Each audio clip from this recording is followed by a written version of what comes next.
Hello everyone, I'm Priyadarshini Mara, faculty at the Department of Buddhist Studies, University of Delhi. Today, I'll be discussing with you module number 27 of paper number 11, Philosophy of Buddhism. Now, this module is entitled as Law of Causality. If you see the title, it says Law of Causality. Now, what is causality?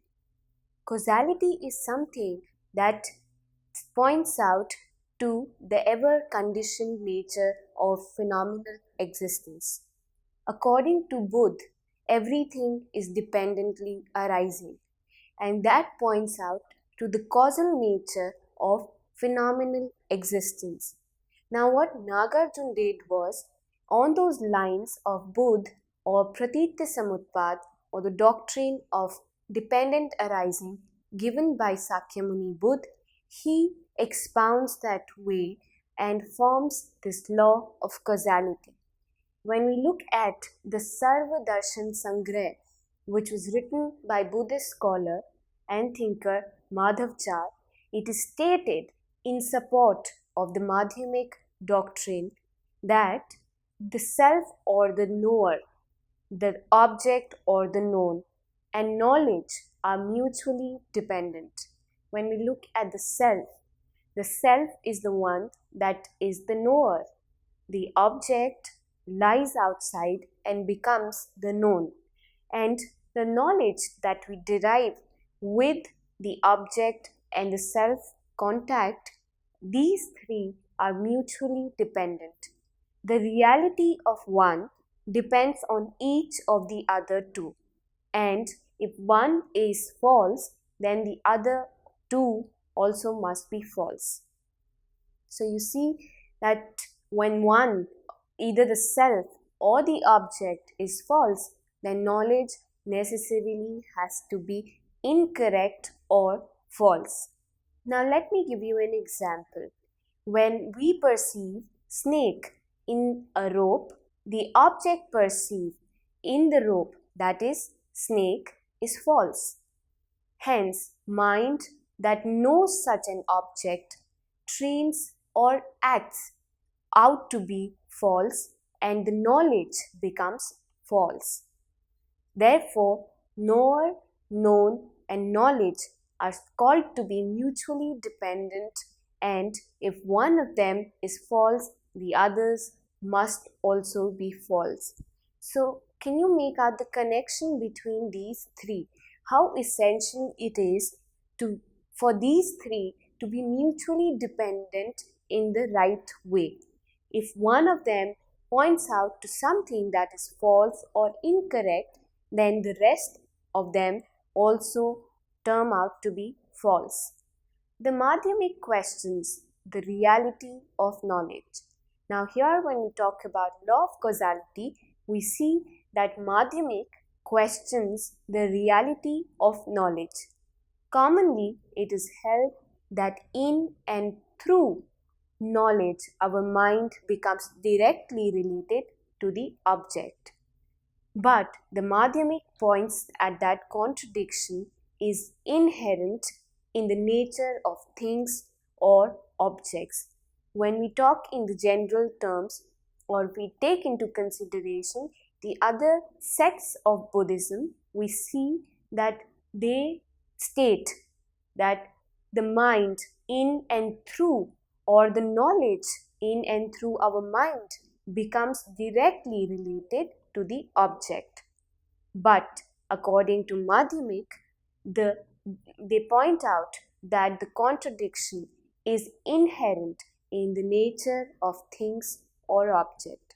That contradiction lies in the nature of things or object. Now, Madhyamik give two conditions here to state out the contradiction that lies in the object or things. First one is when we say that we directly perceive a pot. Is the pot a whole here or an aggregate of parts? When we talk about perceiving a pot, we say that it is directly perceived. So, are we talking about perception of the whole or only the parts? Now, if it is an aggregate of parts, it must then be an aggregate of atoms, isn't it? When we talk about an aggregate of parts, if we say that this is an object and it is an aggregate of different parts, so then necessarily it must be an aggregate of atoms. Atom is imperceptible. An aggregate of atoms should also be so. Hence, the pot cannot be perceived if again the pot is held to be a whole. Then the relation between the part and the whole becomes inexpressible. Therefore, one cannot say that the pot is perceived either in parts or as a whole. Now, the second condition the Madhyamik gives is that it cannot be said definitely whether the pot exists or not. Now, why cannot it be said that whether the pot exists or not? If the pot has been existing all alone, how can we say that the pot that it has been produced? If that it has been existing all by itself, then there couldn't have been any production of that pot, because here we are not giving its cause. We are just saying that it exists all alone. Now, if again we argue that the pot was non-existent before coming into existence, then we shall be pointing out or predicating both existence and non-existence of the same thing, which is a contradictory notion or nature. How can we say that it can be both existing and non-existing? Now, when we look at these statements given by Nagarjuna, we see that the law of causality is explained in Sakyamuni Buddha's discourse of Pratitya Samutpat, and it is presented in order to explain the origin of samsara or dukh, which is suffering, and it also points out to repeated cycle of existence or suffering again, and also to the cessation or nirodh of samsara and dukh, and finally points out to the attainment of nirvana, which is the state of eternal peace or eternal bliss. Nagarjuna employs the method of fourfold dialectics, which is also known as Chatushkoti, in order to lay down the Buddhist law of causality. So when we talk about the Buddhist law of causality, we see that Nagarjuna employs his fourfold dialectical method or Chatushkoti in order to explain what this law of causality states. When we talk about the Madhyamik philosophy, we see that it was already present in the Pragya Paramita literature. Nagarjuna only developed it. His original contribution was the dialectical method that he propounded, and he provided a deeper and more critical explanation of the doctrine of causality. When we look at the dialectical method, we see that it has origin of dialectical method, and we see that there is a structure of the dialectical method and also the development of dialectical method. There is a meaning of the dialectic, the technique of the dialectic, the structure of the dialectic, and also the purpose of the dialectic. When we talk about the meaning of the dialectic, we see that it is, in plain words, that movement of thought which, by examining the pros and cons of a question, brings about a clear understanding or clear consciousness of the conflict in which reason gets stuck, and hints at a way of the impasse by rising to a plane higher than reason. So that is the meaning of the dialectic. When we talk about Nagarjun's dialectic, we say that it is a movement of thought. By examining the pros and cons of a question, brings about a clear consciousness or understanding of the conflict in which reason gets stuck. It does not, however, leaves us here. It also hints at a way out of that impasse by rising to a plane higher than reason. So that is the meaning of dialectic. Now when we talk about the structure of dialectic, we see that the structure of dialectic clearly articulated and finally understood thus as the first alternate of the tetralemma. Tetralemma is also given to the dialectical method. It's a name that points out to the same dialectical method. So this first alternative of the tetralemma consisted of a positive thesis, the second of a negative counter thesis, the third of a conjunctive affirmation of the first two, and the fourth one points out to a disjunctive denial of the first two. So when we look at the structure of this dialectical method, we see that first we have a positive thesis, second we have a negative thesis, third we have conjunctive affirmation of the first two, positive and negative, and fourth we have disjunctive denial of the first two, positive and negative. So that is the structure. Now, when we look at the technique of the dialectic, we see that the dialectic was a rejection of views by reductio ad absurdum method. So the technique that we use is called reductio ad absurdum. Now, what is this reductio ad absurdum? This means that the knowledge as prasang, when we talk about prasang, we see that it is more like a debate. There are people, they raise their positions and the others try to bring out contradictory or conflicting nature of their positions. And this is how you bring them down to the level of zero or nihilism or contradicting their own positions. So that prasang method or reductio ad absurdum method is the technique of dialectic. Now, when we look at the purpose of the dialectic, it was to disapprove the view advanced by others. So, main purpose for Nagarjuna to construct this dialectical method was to disapprove the views advanced by others and not to prove any view of his own. So remember, when we talk about the dialectical method, Nagarjuna is stating dialectical method or Chatushkoti in order to disapprove the views which have been raised or advanced by people around him, and he has no view of his own to present. Nagarjuna clearly states in Vidya-mitra that no one can find fault with his Madhyamik, for he has no view of his own. So when we look at Vidya-mitra, we say that Nagarjuna states clearly in that particular text that no one can find fault with his method because he has no view of his own to advance.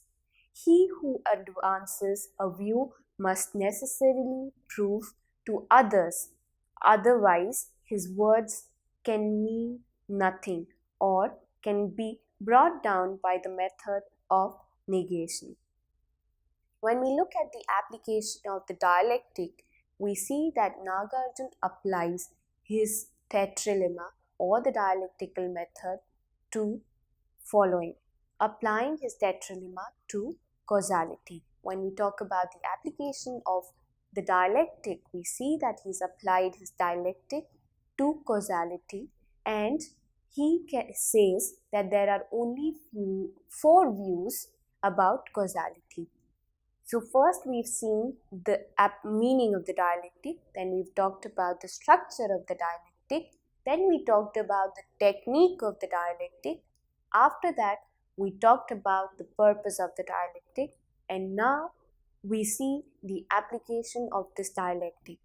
So when you ask me why are we talking about the dialectical method when we have to talk about causality or law of causality, I would like to point out here that law of causality is further extension of this dialectical method.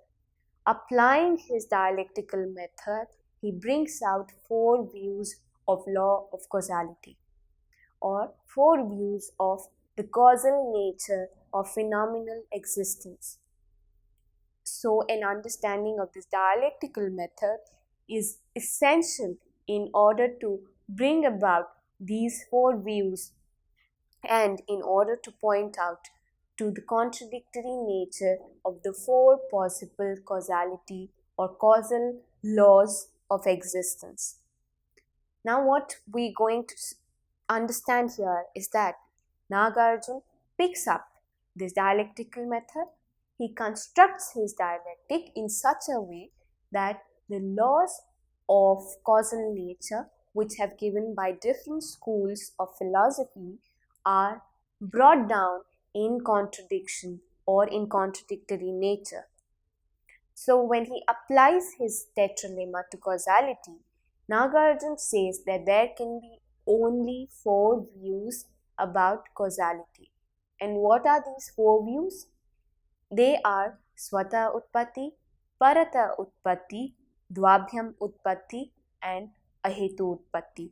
We would be talking about these four views of causality in details, but for now, just understand that there are these four views which are Swata Utpatti, which means production from self, Parata Utpatti, which means production from another, Dvabhyam Utpatti, which means production from both self and another, and Ahetu Utpatti, which means production from neither self nor another, and by chance of production. Now, when we talk about law of causality, the first question that would come in anybody's mind would be, why did Nagarjuna employ Chatushkoti? So, now to answer these question or this question particularly as to why did Nagarjuna employ Chatushkoti method? So there are two possibilities. One was to lay down the Buddha's teachings of the middle way regarding causation and its doctrines. And the second one is to show that while causation and dependent origination in themselves are the very core of Buddhist philosophy, but one should avoid clinging on to them as dogmas. So these are the two possibilities. One is to lay down the teachings of the Buddha of when he gives teachings of the middle way regarding causation and its doctrines. And the second possibility is to show that while causation and dependent origination in themselves represent the very core of Buddhist philosophy, one should, however, avoid clinging on to them like dogmas.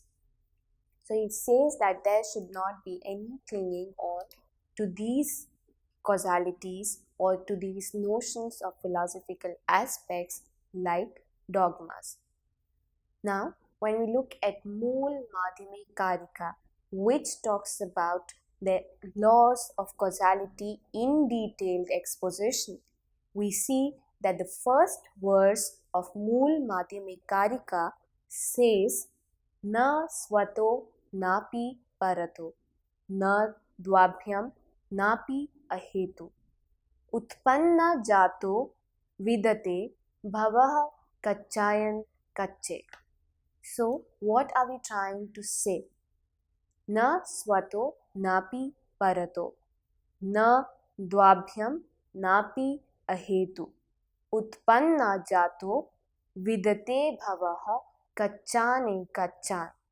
So here this means there are no existence evident anywhere that have arisen from self, other, both self and other, and a non-cause.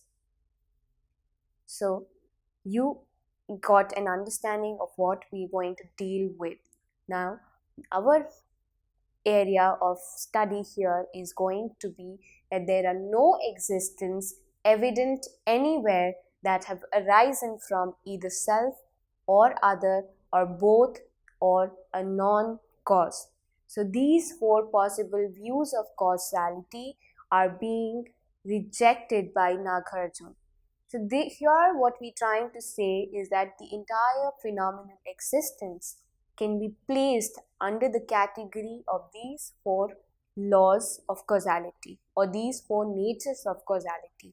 And now how Nagarjuna is going to deny or going to bring out the contradictory aspect of all these four causality. Okay, so the first one would be Swataha Utpatti, which means causation by self. Sarvastivād as well as the non-Buddhist school of Sankhya presented an identity theory of causality, and that is known as Sat Karyavad. When we talk about Swata Utpatti, we see that it means causation by self. Now, who propounded or who held up this doctrine of Swata Utpatti? So this doctrine points out to everything the phenomenal existence is the reason or outcome of causation by self. Sarvastivadins and Sankhya school pointed out to causation by self in their theory called Satkaryavad or identity theory of causality. Now, when an effort seems to arise, it does so because it was already in some sense present in its cause. Its appearance is just the manifestation of something that already existed. So what Nagarjuna states is that when an effort, or this is the theory of causation stated by Sankhya and Sarvastivadins, they say that when an effect seems to arise, it does so because it was already in some sense present in its cause. Its appearance is just the manifestation of something that already existed. The intrinsic nature of existence does not exist in its conditions. So we see that the intrinsic nature that we're talking about of its existence, it does not exist. If the intrinsic nature or own nature, which is known as Swabhav, of the effect were to be found in the cause, production would be rendered meaningless, for there would be mere self-duplication, not the emergence of more prominent factors.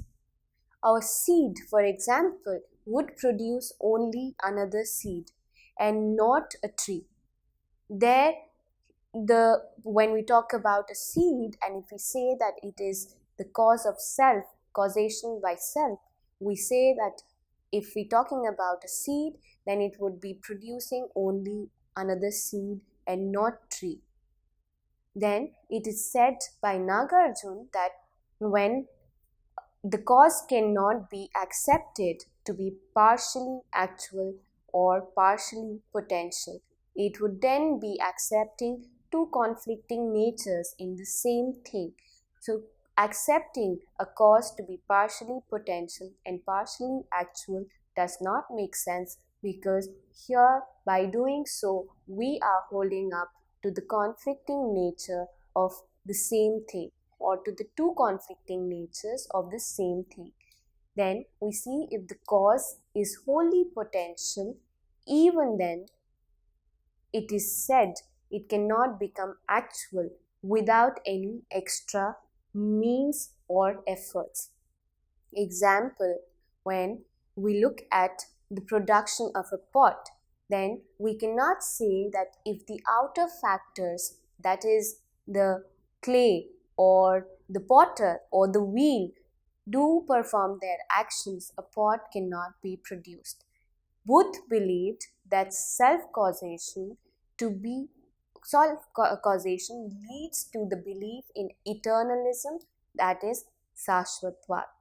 And the belief in eternalism leads to advocate self-causation, that is posited in the object itself. So, unchanging nature of or self is pointed out here, which is not the case of the phenomenal existence. The entire phenomenal existence is endowed with the changing reality, and this can be said to be the reality in order to define the positions of various other schools.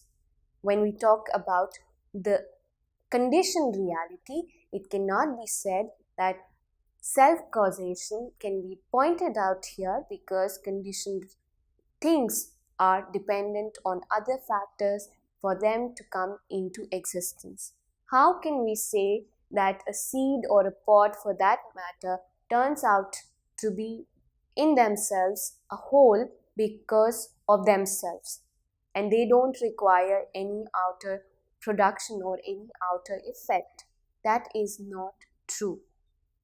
So, this way, Nagarjuna denies Swata Utpatti or causation by self. Now, coming to the second category or the second nature of causality or the phenomenal existence can be placed according to some thinkers or some Buddhist non-thinkers as well as some Buddhist thinkers, that Parata Utpatti or causation by self is the law or nature of causality. So when we talk about Parata Utpatti, we see the existent arises from something distinct from itself or production from another. The Asatkaryavad theory of causality, which was held by Naiyayic and as well as Swatantric. So this is called Asatkaryavad, which points out to production from another, and it was held by the Naiyayics of the Indian philosophical thought and also by the Buddhist Swatantrics. Now, what does this theory has to say? It says that there is the absence of substance or own nature, which means Swabhav. There cannot be other nature. So when we say that there is the absence of substance or own nature, then there cannot be other nature, which means Parabhav. When these people or when these schools hold up Parata Utpatti, which means they are denying the self and believing in the other self. So can you talk about Swabhav or Abhav without there being the opposite? No, till the time there is no bhav, you cannot talk about abhav. Till the time there is no swabhav, you cannot talk about the non-existence of swabhav. So a thing to be called non-existent, it has to be present. The cause and effect have no relationship. There can be anything being produced by anything. With such randomness, causality will be itself rendered meaningless. When we talk about the cause and effect, and if they have no relationship, then anything can be produced by anything. And with such randomness, the causality will become meaningless. If there is no intrinsic nature, then the extrinsic nature is not found.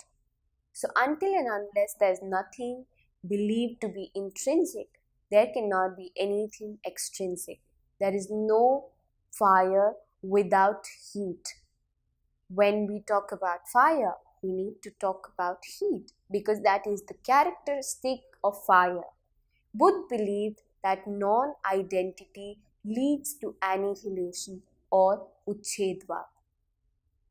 When we pointing out in the last Swata Utpatti, we stated that Buddha, according to Buddha, that production from self pointed out to Sasvatvad.